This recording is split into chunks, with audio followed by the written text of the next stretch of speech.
Hi everyone, good afternoon. Thank you for coming. This talk is around Engine and PwC and the collaboration and work together around how we've reinvented banking. My name is Nicola Quincy, and I am responsible at PwC for the AWS Alliance across Europe, Middle East, and Africa. So I'm actually here to ask the questions, so I'm going to let both Sam and Stephen introduce themselves. Great. I'll go first. I'm Sam Everington. I'm the CEO of Engine. I joined Starling Bank now 8.5 years ago in what was then a 20-person startup, kind of pre-banking license. Originally as a software engineer, I spent my first 5 years in the bank writing code there. And then when we separated, I did all kinds of jobs since then, but then we separated the technology company off from the bank 2.5 years ago, and I've been leading that since. So seen it grow from 20 people to about 4,000 now in the bank. It's changed a bit. Great. Thanks, Sam. Hi, everybody. Steve Davies, a partner in PwC, and I build digital banks. Thank you. Right. So, Steve, perhaps you can kick us off. At PwC, we do a lot of business model reinvention and innovation with our clients. Could you maybe tell us a bit about the story around Engine? Yeah, thanks, Nicola. So, look, it's great to be able to tell you the story. This is a 10-year journey. We won't go through all of it in detail, but we'll try and bring the big pieces to life. To start with, have you ever wondered what happens when you tap your card on the machine when you get your coffee or you buy your lunch? So for us working in the plumbing of banking, it's quite scary. Because we know that the systems that are running in the background were built 20, 30, 40 years ago. And why is that? It's because it's so difficult to replace what we call core banking software. These things have been around so long, nobody really understands quite how they work. And also, if you look back over the last 20 years, you've got a lot of bank executives, CIOs, CEOs, have spent a lot of time trying to replace their core and failing. So this is a graveyard for consultants, a graveyard for software engineers. But the good news is things have changed in the last few years at a dramatic pace. But go back 10 years, that was the environment in which Starling Bank was born. No cloud, no open banking, no APIs. And as customers, we basically had the same service that we had 20, 30 years ago, plus an app. And that's the environment in which we as customers have got used to and has become a little bit sclerotic. And Starling has really helped to change that, to reinvent banking. And we're going to bring that story to life. So we're going to talk about a couple of different organizations as we go through this. First of all, we're going to talk about Starling, going to bring that to life, the story, the history, how that's driven change in the UK banking market and the huge success that that's had, and PwC's role in that. We're also going to talk about how that's been powered by Engine, which is the software solution that Starling built and is now being offered as a SaaS solution to clients around the world. That software, as we'll talk about, has been powered by AWS, and we'll talk about some of the pieces under that. We'll get under the hood and have a look at what that is. And also, we'll talk about two further case studies. We'll talk about Salt Bank, so Salt, not Salt, for those of you looking at that, and also AMP in Australia. And we'll talk about some real-life case studies of how this software has really changed that model, where as you tap for your coffee, things are starting to happen a lot quicker in the behind the scenes. Yeah, I think it's been very interesting for both of us over the last couple of years, meeting banks all over the world and really realizing how similar the problems are, the kind of market dynamics that banks are operating in. They're faced with the same challenges, effectively. They've got these decades-old systems, a complex spaghetti. You'd be amazed how many different things. I met a bank that had 27 different customer authentication systems inside one organization, which is why the login experience can be so challenging. And they've just been underinvested in for years and years and years. But meanwhile, competition is changing now. There are newer entrants, real changes in expectations from customers and banking standards, and regulators are expecting change. And so the banks are being forced to deliver change into this landscape where the cost is almost prohibitive. And at the same time, they've got a business model challenge in lots of cases. Growth is very limited in lots of economies. Banks depend on economic growth to grow, and their cost, their kind of net interest margins for any bankers in the room, as I've learnt inside Starling for so long, they're being squeezed, and we're seeing that pattern all over the world. So it's a difficult and real problem for a lot of banks that they need to step up to. Okay, so tell us what Engine is.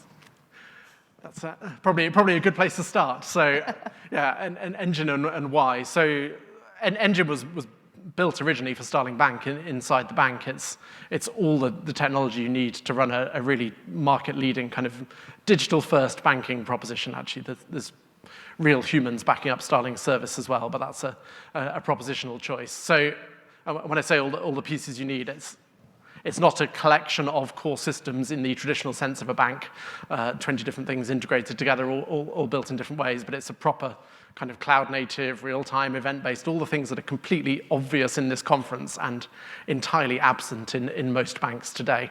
Actually, to Steve's MasterCard example, I know a weird amount about how cards operate, and to process card transactions, we leave a set of permanently open sockets running, and we get synchronous connections. The card data arrives kind of synchronously down those sockets in EPSIDIC, because they hadn't progressed to ASCII encoding at that point.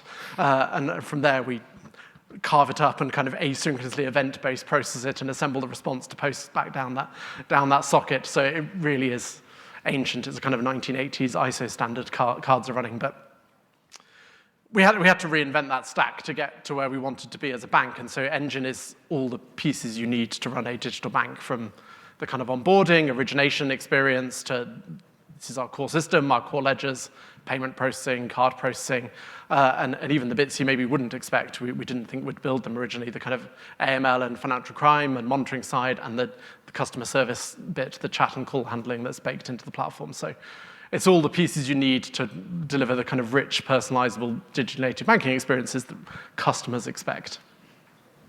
Okay, great. So what makes it different? There's a lot of solutions out there for banking and a lot of banks that already provide this service. What makes Engine so different, Steve? Yeah, I think if we go on a slide here, so there's a couple of things. First of all, the user experience is very rich, and we'll talk about this when we look at the data model as well underneath this. It's about allowing customers to create their own experience and their own proposition. And I think what Starling have done really well is listened to what customers do and where they spend time, where they don't spend time, where they have problems, and build that back into the software. So it's a very intuitive front-end platform that allows customers to curate their own experience, and less about product and more about proposition, which is probably the sort of first marker around how you think about reinventing banking.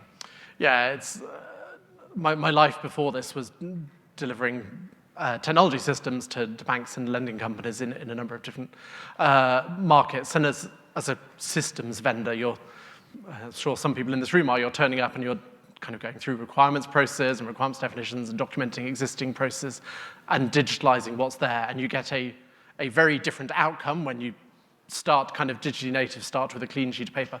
But really building it inside the bank has transformed what we built in a way I probably never anticipated. The tight feedback loop and all the things you would never think of up front specifying a project that we just go and put into the system to make customers' lives better, to make our employees' life better, a group that's really, really overlooked in this. And so these kind of animations are bringing little bits of that to life in all kinds of different ways. So on the spending side, it's not just telling you what you spent, that transactional feed that we see with maps and logos that's becoming ubiquitous, but making it your own in terms of mapping your spending, the notes and attachments you do, but really the fun bits, the cleverness that sits behind this that we learned operating the bank, all the things that appear contextually that really explain what's gone on and why this transaction is in the state it needs to be, which helps the banks. It reduces the need to get in touch, but it's so much more convenient for customers. If you think here in the US and you pay in a restaurant, you sign the bill, you add the tip on, it appears later. We know that's a US restaurant transaction. We can explain that's going on. Pre-authorizations at hotels work in a particular way and can only be disputed at a certain point. And all of that information is appearing dynamically in the app, down to how transit systems and the tap to pays work. And we've built that up over many years, but it really, really helps customers go through. And then the middle section is an area of the app we call Spaces, which is probably where it really comes to life on that personalizing of the bank. So it's best explained with the real world. Savings pots, jars are becoming more common in banks, kind of that personalized aspirational saving. But when you've got a proper real-time core, you can do much more interesting things than that to solve customer problems. And that's the difference in how Engine has been developed and how the bank has been run. Every bit of my life before was projects developed by business cases. You're making funding requests, you're producing a business case. Banks exist to sell products to other people. They don't have that kind of customer obsession, the customer centricity to solve problems for them. With Starling, with the way we've developed Engine, we put solving customer problems first in the belief that will generate the growth, generate the customer acquisition that eventually translates to the bank's bottom line. And Spaces is a good example of it. It makes no economic sense, the investment that's gone in from the bank point of view. So when I get paid, my salary gets split up into a bunch of spaces in our joint account that kind of help us manage our money. So there's one for the household bills, the money's put aside for the mortgages, the utilities, the things that go through. I've got one for the car that covers the annual bills, the road tax, the car insurance, that kind of thing. But I've also got a virtual card on it. And so when I'm filling up my car with gas or charging it, I can pay straight onto the virtual card, and the money comes straight from the kind of ring-fenced car budget. Another one for children's education and things. And so it really becomes your own and manages that out-of-sequenceness that happens with financial payments, so that actually when you look at your account, you know where you stand, the money's ring-fenced, you know what you've got left to spend at the end of the day. Yep. And it makes it very sticky as well from a bank's perspective. And then we can do similar things on the borrowing side from instant eligibility, et cetera. Yep. So when you ask what's sort of different here, so when we talk to different banks around the world and we show them this, they go, wow, that's pretty impressive, and how you've managed to build that. And they get into understanding the culture of Starling to be able to think about how you can approach customers this way. But this next piece that's called Management Portal. It's a terrible name. We really need to hire a marketer. is a real jaw dropper. Once I get over the name, is a real jaw dropper, because this is what separates this software from other software in this market, and is the key to unlocking why this makes sense for a lot of companies, and why in the case studies you'll see it's been so successful. In a lot of cases, banks will look to have a very small core and then build services around it. And that's, if you're a large organization, that's fine. You've got the sort of wherewithal to do that. But a lot of banks don't. And go back to my original challenge about trying to change the core and how complex that is. Management Portal has everything in it that you need to run a bank. So it sits in the context of the rest of the organization, and we'll talk about how it sort of plugs into different parts of the organization. But as Sam said, contact center, your onboarding, your fraud, your management reporting, the way that you understand risk, everything is in there. And if, as a bank employee or colleague or teller, you're not doing any swivel chair at all, everything is real time, and everything is sitting there in front of you so that you can use it. I can't overemphasize how much of an impact that makes in terms of allowing the bank to run quicker. So we need less people to have a much more enriched experience running the organization. And again, that's what makes it attractive for organizations. Yeah, it enables a different operating model. And so there's two big differences. Yes, the cost of running it, and therefore the service level you can deliver. Really, the customer satisfaction you can deliver. Being able to solve a problem at first contact rather than raising tickets and passing them to back office teams. We did a demo a few weeks ago to a European bank CEO, and we were literally a minute into showing Management Portal. And he was like, just so everyone in the room is aware, to have got to this level of information and doing this in our systems would have been in 7 different platforms, like passing off between different teams, a mix of Windows apps, web systems, onto the mainframe to get there.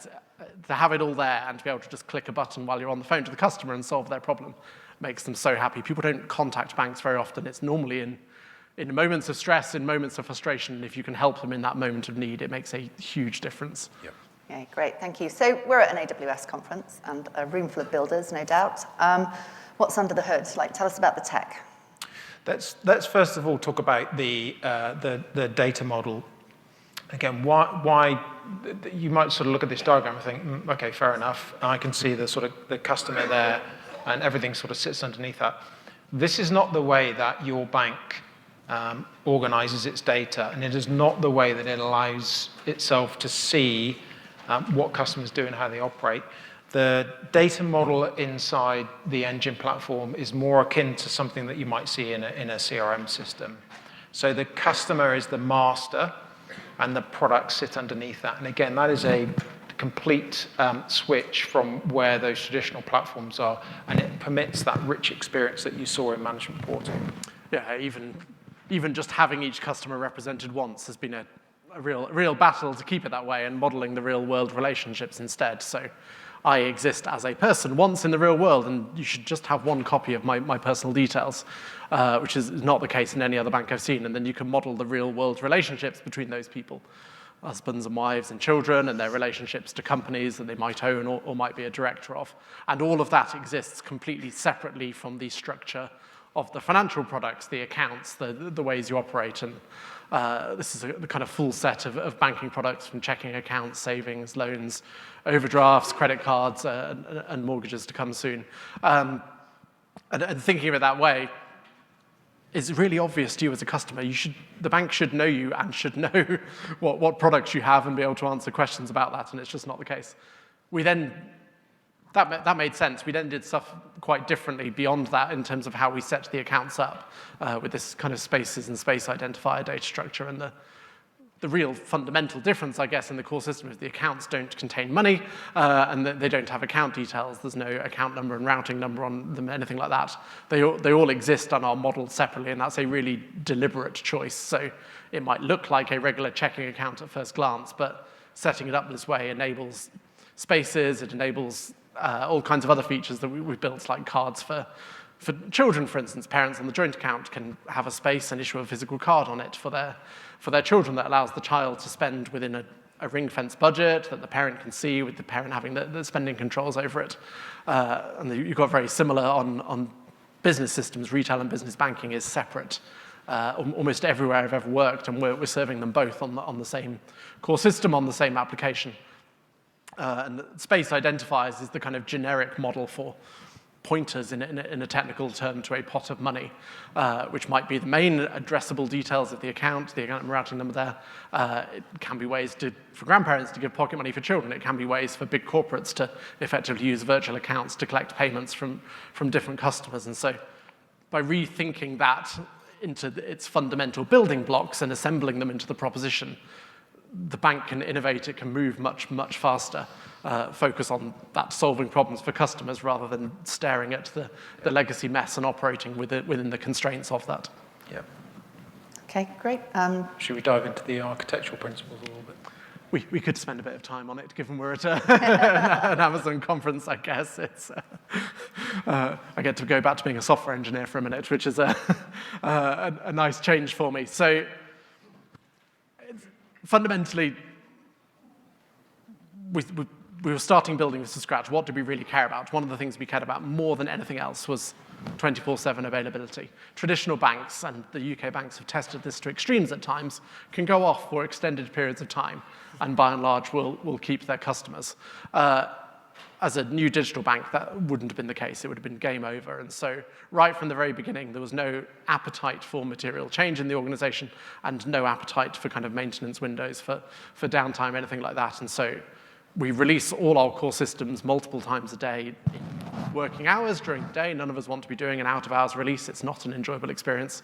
And because the same engineers build and run and operate the system and support it overnight. It's kind of self-motivating to keep it that way. And so I know, actually, we are the most available bank in Britain, because one of the oddities of European regulation is banks have to publish their availability now. If you look at the statistics that are published on any European bank, you get a daily breakdown of API uptime and response times and things measured to 2 decimal places. So you can be out for about 6 minutes a month or something before someone knows that's scheduled or unscheduled maintenance. And Starling's run at 100.00 for 3 years now. I want to touch wood every time I say that, but that's been the case. So yes, you've got the obvious bits the benefits you get from being cloud native and deployed in AWS. It absolutely wouldn't be possible without that kind of infrastructure, the scalability, the performance. We do run 20 million accounts in a test environment to prove that out, which makes it about the biggest bank in Britain. I think Lloyd's mainframe has 22, 23, something like that. We're nearly there. And it just changes the way you work it through. And so I'm not going to spend ages on this. I would love to dive into architecture diagrams, but the engineers are here and they can do that later. The real thinking difference to anywhere I've been before in financial services, though, is a presumption of failure. Banks spend their entire lives and have huge control processes around avoiding failure, because once something goes wrong on the mainframe, it's incredibly difficult to recover. We've gone totally the other way. The world around will fail, be it your own systems, because developers mess up. I've certainly messed up in our systems. That's going to happen. But more often than not, in the world around, we lost a Christmas Eve with ACH payments being duplicated in the UK. We see problems with acquirers and payment clearing all over the place. And so if you build with this principle of assumed failure and kind of automatic recovery and routing, the things that will be obvious, you can deliver a resilience in a very different way. And we test this to extremes, actually. I think the regulators were quite surprised the first time we talked about it, but we have long run a chaos monkey in production inside the bank that will randomly isolate and terminate machines without warning. It's pretty much how we release code, a kind of rolling deployment of termination, but we also consciously inject failure, because if you inject failure deliberately during business hours and see how the system responds to it, you're much better placed to fix it than the unexpected failure that's going to occur outside it. So all the stuff you'd expect from a technical perspective, but that's really the why you need it to be on. The one thing we all care about more than anything else is being able to buy things fundamentally. If you don't, the customers are on the phone because they can't feed their children, they can't pay their mortgages. It gets bad very quickly. I think it's worth drawing out there the merging or integration between engineering and the way that the platform is thought about, developed and continuously enhanced, and the way that the business organizes itself. So this idea around, as I think you could hear the way that Sam was talking, when things break or when things don't work or when they fail, because they're doing lots of things very quickly, there's not a lot of emotion attached to those things compared to some of the larger traditional banks that we might work with. There's a sort of a shrug of the shoulders. It happens. Let's learn. Let's move on. And some of our larger banks might do sort of 2 or 3 releases a year. These guys are doing 20, 30, 40 a day, lots of small things, integrated with the business. If it doesn't work, it gets quickly dialed back. And they have this chaos monkey that's caught us out as we're demoing in front of clients multiple times. But it shows the resilience. And an organization that's constantly trying to break things to see what happens is a curious thing inside banking, but I think something that has brought a lot of positivity, and I think we're seeing different clients embrace that. Yeah, and it's worth bringing to light how different that is to traditional banks. I think most of them are delighted if they can get from quarterly release cycles to monthly release cycles still. That is doing well in banks. And from the infrastructural side, most run in 2 physical data centers, often 1 active, 1 reserve in a failover that is hard to achieve. The difference between that and running active across 3 availability zones, and 3 availability zones isn't even 3 data centers, it's a whole bunch of data centers.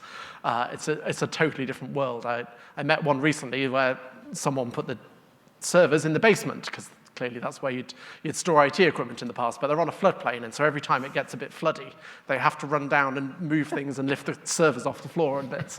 It's like, that's running infrastructure for quite a major bank in this world. So the difference between that and this is night and day. Yeah. Okay, great. This looks really complicated. Shall we move on? Yeah. Well, it is complicated, but actually, you told me earlier before we came, and it's really easy to build. So maybe you could help everybody by elaborating on that. It is well, easier, quicker, because nothing is easy and simple in banking. But what we've described is a holistic solution for banks, and hopefully we sort of brought to life when we in front of banking teams and they see the app and they love the app and they see management portal and their jaw drops to the floor. And then we talk about how easy it is to be able to build this. So go back to the start of the presentation. We were talking about it's a graveyard for consultants, it's a graveyard for banking execs. So you don't do it, you leave it for the next team, the next generation to come along, and that's sort of where we got to where we are. The art of the possible has changed, and this is a terrific example of that, because as a holistic solution, I pretty much have the jigsaw assembled, and I don't need to go out and buy different jigsaw pieces and try and figure out how I put them together to create that new banking platform that's going to drive growth, not just solve the technology debt problem, but actually drive growth inside the organization. So we turn up with a working banking, core banking technology solution, good to go. So as a consultant advising a client who are in this space, we might, around something like onboarding, we might start with blueprinting, design principles. We might look at where they are today, where they want to get, and we sort of work our way through it. Then we look at different solutions, we look at different vendors, we try and figure out how to put that together. It's already here. So the conversation is, here it is. What do we need to do differently? And then we talk to the team about adopting, not adapting. And again, it's a issue that's plagued us in banking technology for such a long time, because when we're looking to modernize and address that technical debt, we're trying to replicate what's already there because there's so many different interconnecting pieces. So here's something where you're able to sort of cut through that. What we do is we integrate around different components of the organization that's already there. So finance, risk, and treasury systems, your enterprise connections, the local data and scheme providers. So talking to third-party law enforcement agencies, fin crime, legal notices, and so on and so forth, and also for any particular local requirements around onboarding, connecting to local payment schemes and payments rails, and understanding the regulations that are associated with all of those things, understanding the data strategy that sits within the bank today, and how this needs to support that and create that sort of, and support or either create that data fabric that then we'll then report against. And then also create a connected solution. So as Sam was talking about, this is an API driven architecture. And so it's just a series of different things going on inside that are looking for those messages and those connections to be able to sort of go to the next thing, and completely agnostic about where they come from. So that's the way the platform works, but it's also the way the platform engages outside. So if you investigate this and you look at what Starling does and what they call marketplace, this allows customers to connect to third-party apps in a very seamless and integrated way. And a classic example of that for business banking is Sage or Xero or an organization like that. So where you're able to build deep integrations to provide a very much more enriched customer experience. And what's going on in the background is it's not a technology team that's in a corner trying to solve something, and it's not a business team over here that's sort of creating a wish list and we're trying to figure out what we can do and what we can't do. It's an integrated team that's sort of continually stretching and driving that innovation. Why this? What if we did this? What would happen if we did that? And that builds out that connectivity that we're talking about. And that's what customers really attracted to. So the technology is holistically there. We adopt, not adapt. So we're kind of sort of 70, 80% of the way there before we've even started. And that model is also something that these banks around the world are looking to emulate as well. So I want to be able to copy the way that Starling runs itself and how it uses Engine. So that allows us to be able to go through a much more rapid development and deployment cycle. And again, we'll bring this to life with a couple of case studies as we go through the discussion.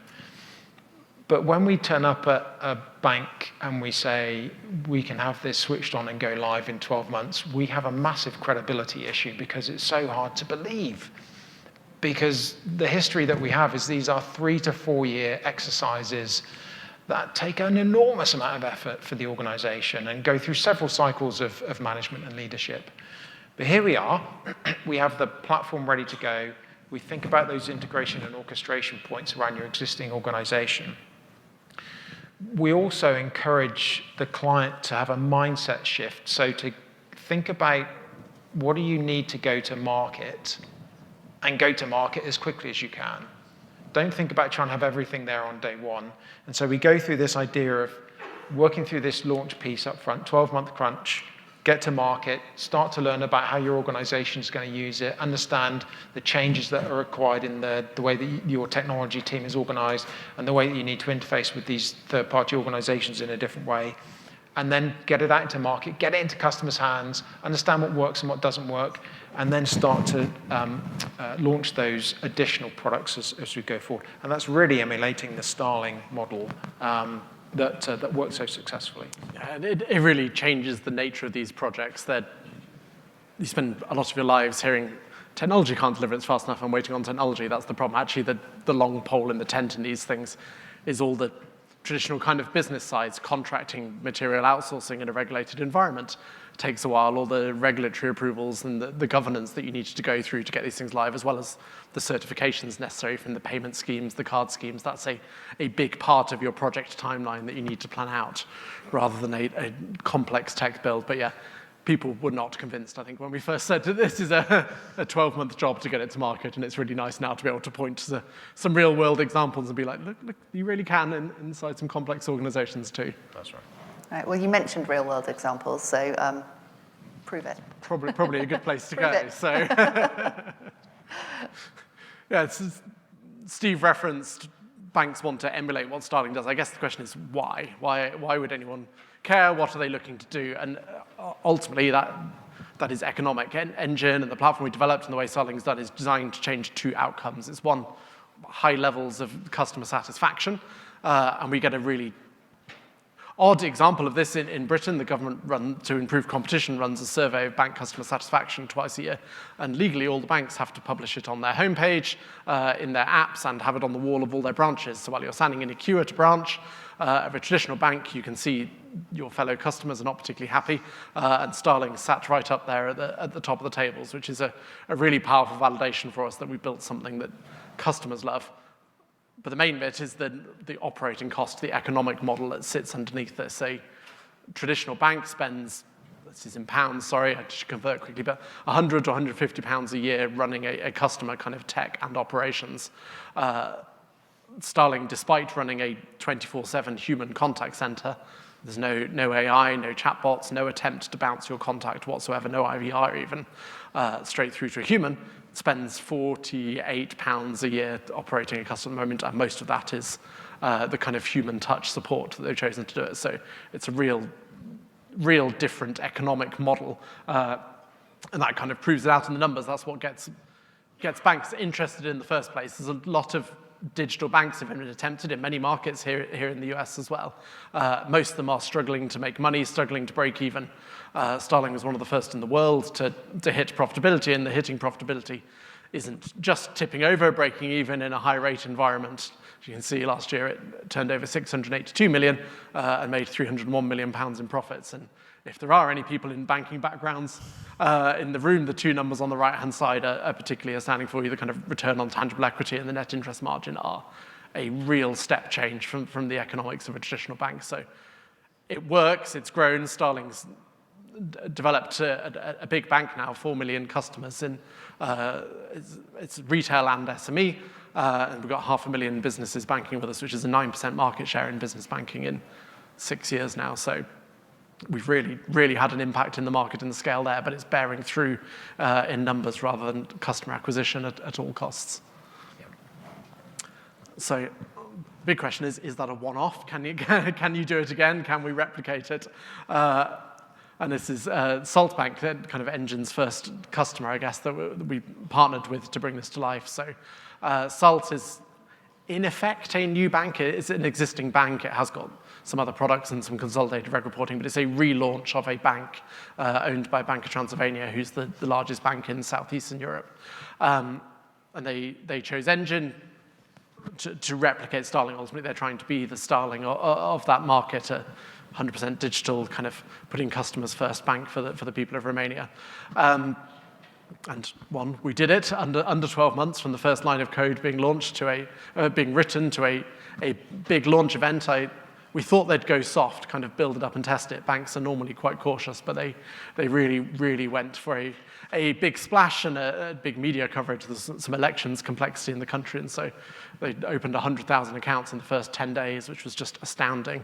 I think they're nearly at 300,000 now, so it's really boomed as a business, and that's not just a simple savings product, a simple lending product that so many of these are, but you've got checking account savings in 19 different currencies running through, so a really great story for us.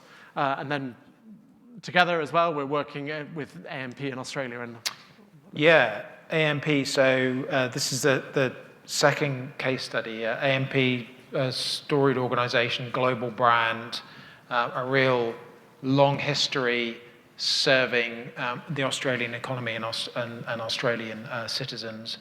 They have a bank as part of their group, and they're looking to drive growth and really use the idea that this, what I talked about at the start, organization with aging technology, really looking to not just change that technology, but really use it to drive growth in the organization and to make a difference in people's lives as well. So AMP had set out an objective to drive growth in business banking.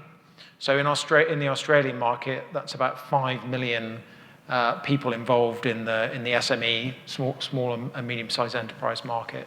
It drives about $500 billion, I think, of GDP in Australia. So these are big numbers. Lots of small organizations, but driving big numbers and driving real growth.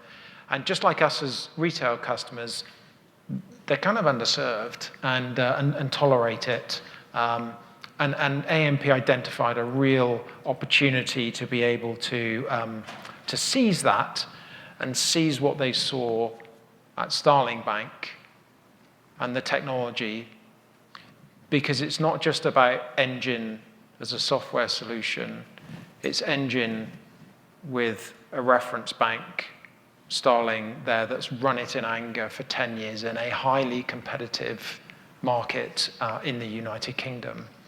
And all of those different points that we talked about, those 20 to 30 releases a day, constant iteration, finding what works, finding what doesn't work, what's the best way to bring things inside the platform versus what should stay outside the platform.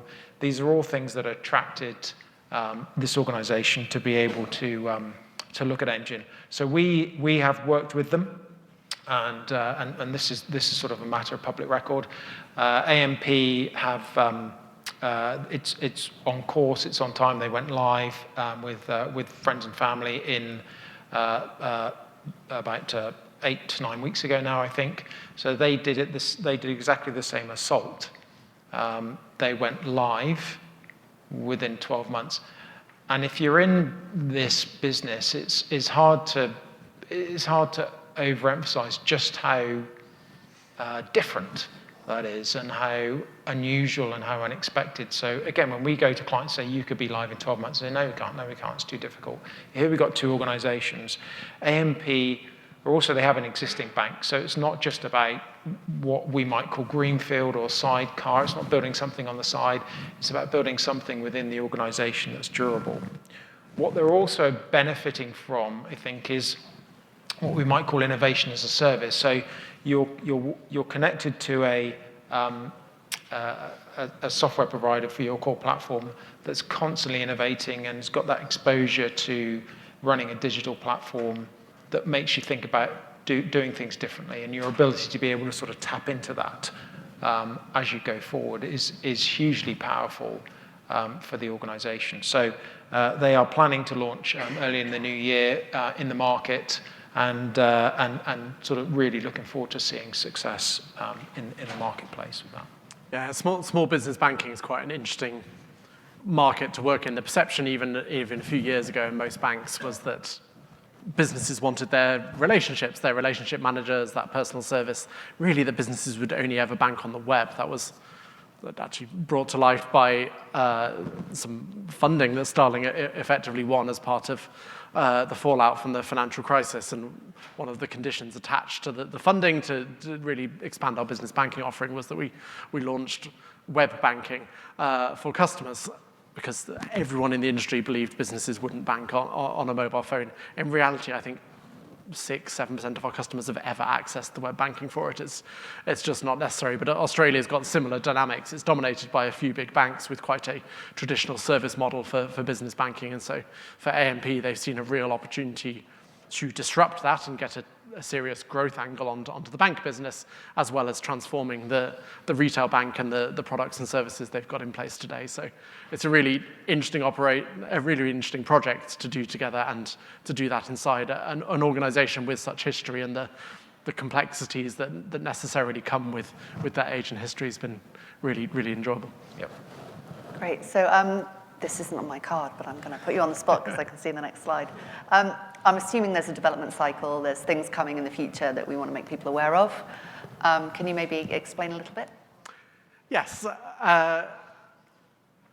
Banks are quite fascinating. We've got a conference with all this amazing technology being announced. We've managed to go a while on stage without saying the words generative AI, which is possibly a record for today in any sessions. Why? Because fundamentally, they've still got to deal with their core problems, the core systems that sit there. If you pay a loan, pay a mortgage in Britain, it can be 24 hours for the computer to add two numbers together. And while that's the core stack, you don't have the data model, you don't have the infrastructure, the events necessary to deploy these modern technologies. So a lot of what we're doing is helping banks sort out the basics, those core system transformations that need to be done. Once you get that done, then you can start to do really interesting things in terms of making the experience more personalizable for customers and kind of the operating efficiencies for staff. So I can get to Gen AI if we'd like to go there for a minute. It's things like, we do lots of telephone calls. It's quite a common way to interact with a bank. And at the end of the calls, we used to have to write up call notes, a kind of summary of the call, the key action points, schedule those up. With the wonders of Gen AI now, you just get a perfect transcription of it and a really good summary of the call points and action notes. And then the agent can spend a minute reviewing that and submit them, and it's all done. And so we were 7 to 10 minutes in call wrap-up before, and now it's 1 to 2 minutes per call. It makes a big difference to the bank, but also the notes are better. Frankly, the machines do a better job at summarizing 10 minutes of conversation than any human memory to do. Obviously, lots in fraud and kind of next best action, especially when you've got spaces and you understand what customers are doing, how they're running their lives, what their aspirations are. You can do some really interesting things there. But you can also use it to help customers, help solve them. And we're trialing things like kind of Gen AI spending insights. So you can ask the app questions about your spending rather than having to scroll back and add things together in your mind. You can talk to a machine effectively and get those insights there. So there's a lot more to come in the systems, a lot that you enable on top of it. But to do that, you've got to sort out the data model, and there's a long way to go. Okay, great. Thank you. So I'm just going to pause to see if there's any questions in the audience, and I appreciate it is a big audience. So does anybody have any questions? Anything they want to know more about? Don't all. Oh, there's someone there. Someone coming with a microphone. Hello. I am actually originally from Romania, and I was super excited when I saw you launching Salt. I'm also a Starling customer. I live in the UK. Okay. I was wondering, what did you expect with Romania launching a digital bank? We're not the most accepting of change, maybe, as a nation. So, how did you feel about that being your first external engine use?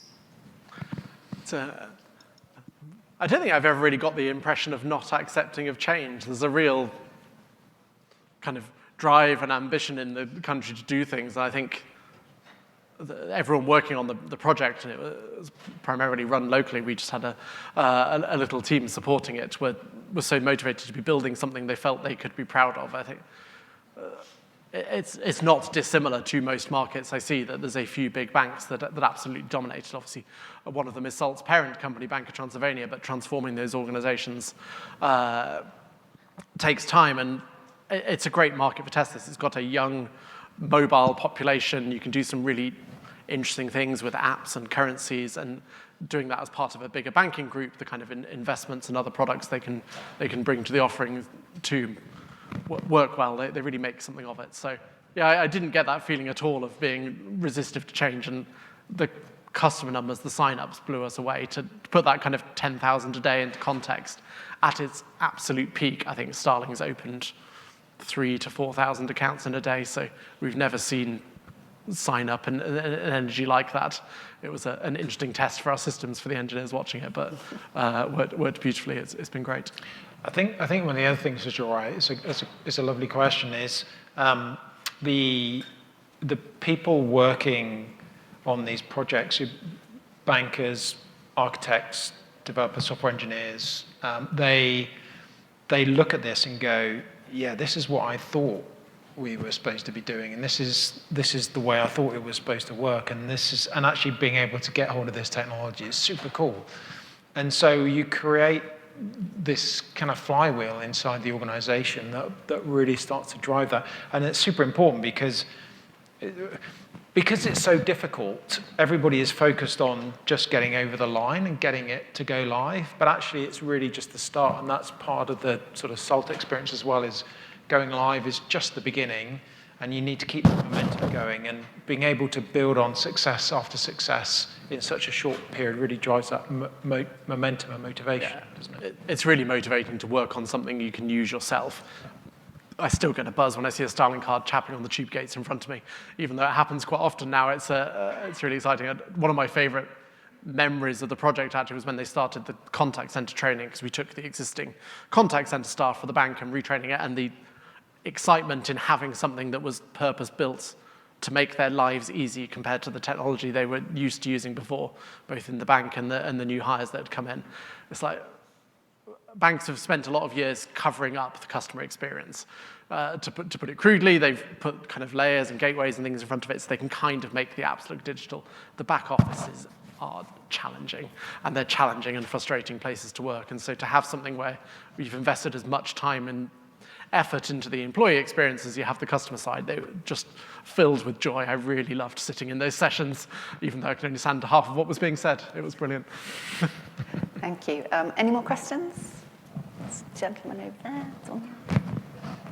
It's hard to see with the lights. Hi, fascinating story. I'm really impressed. So I was wondering if, concerning running the bank, you probably provide everything from engine, but concerning control the bank, like all this regulatory reporting, risk management, and so on, is this by the bank, or do you provide that? Yeah, it's a great question. It's probably, depending on the bank and the products and the setups, more like 80-20 in terms of bits that are unique to that market, the integrations in the corporate. You've got to consolidate for reg reporting purposes and things. The banks must own that.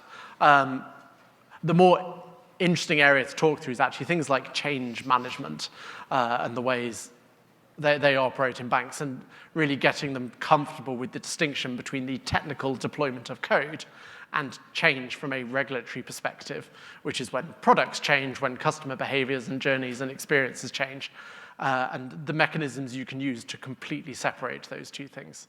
Change, technical deployment of code, should sit entirely with engineering. They should be free to do it and have all the authorizations and delegated authority necessary to put it live.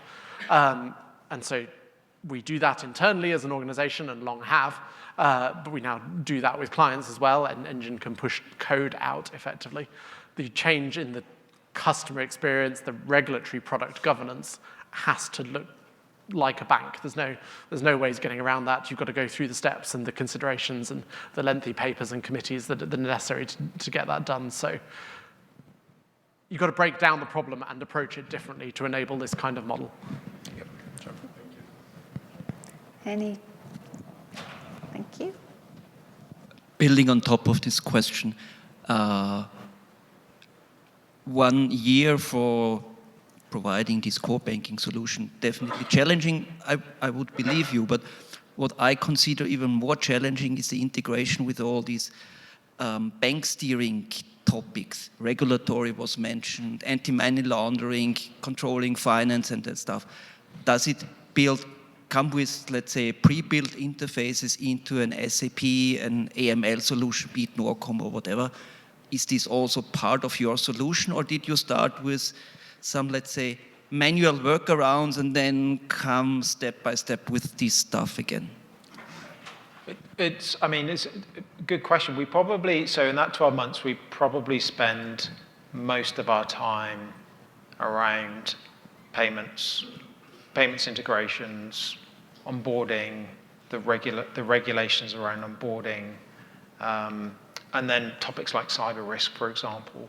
And what we're trying to understand immediately up front is where are those localizations and what's the difference between a localization that's custom because that's the way it's done, and a localization that's a legal requirement or regulatory requirement versus something that the bank sort of has because they've always had it that way and they want it. And we try and distill those pieces out and we focus on trying to build out those integrations. And there is something around creating the muscle memory for us to be able to understand where those pain points are and build them out. But there's a remarkable degree of consistency. It's a bit sort of 80-20 when you get into it. And it's about creating the interface that supports the rules is where we may spend most of that time. Yeah, the technology integration doesn't need 12 months. You can deliver those integrations much quicker than that if you've got a well-documented set of APIs and events and data structures on one side and a product on the other side. Engineers can map those two together quite quickly. It's the demonstrating regulatory compliance that takes time. If you, PwC have a list of something like 1,600 regulatory obligations in Australia that you need to comply with to be a bank, and so it's working through those and demonstrating why what you're doing is compliant. That's the kind of long pole in the tent, the real area of effort that we need to go through in a program. It's not a raw technology problem. The one exception to that is where you're integrating within existing bank systems, and sometimes they are not well understood or documented, or there's one or two people that know what's there. And so you've got one lovely side, engineers can work with that, the other side getting an understanding of what you need to provide to keep that system operating or to connect to it can be really interesting. I once worked with a Nordic bank where the person who built it had numbered all the tables and numbered all the columns. And he was the only person who knew what they did. So good luck integrating with that or working with that from the outside. It's generally the older destination systems that are the challenge in this kind of project. Yep. Thank you. We've probably got time for one more question, if we have one. Oh, right there.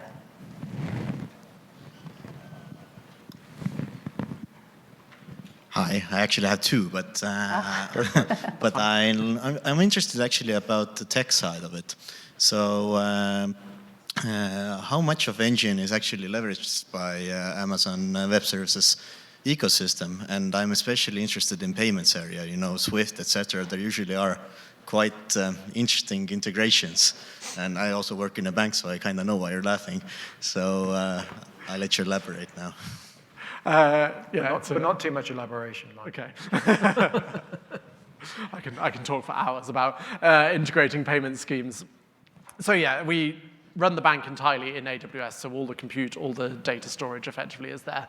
And as has been the case, we can't use every service for the really core bits because you need to be able to demonstrate for resilience purposes that you can exit any material provider, and Amazon are a material outsource provider to the bank in this model. And so we need to use kind of cloud provider agnostic services for the core functionality.